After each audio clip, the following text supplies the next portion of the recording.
Hello everyone and welcome back to our new video. So ad blockers are totally great for clean browsing, clean YouTube watching, and even more options.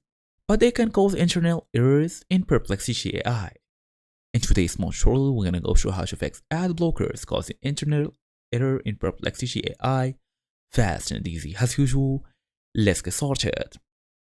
First and first, why ad blockers cause errors? Perplexity relies on scripts that ad blockers may flag.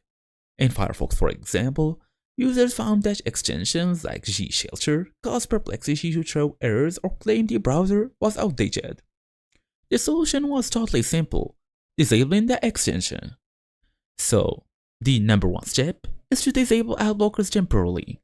The fastest fix is disabling the ad blocker and refreshing Perplexity. If it works, you know the ad blocker is the issue.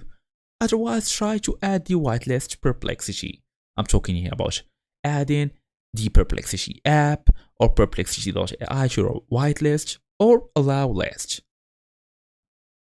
In uBlock Origin, for example, click the extension icon, then the power button to disable on that exact site. And also, if it didn't work, try disabling other extensions.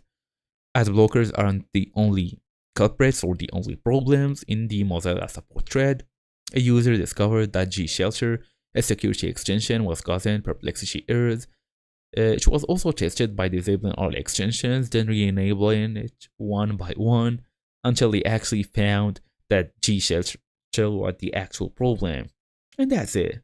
So thank you all for watching, and I'll see you all in the next video.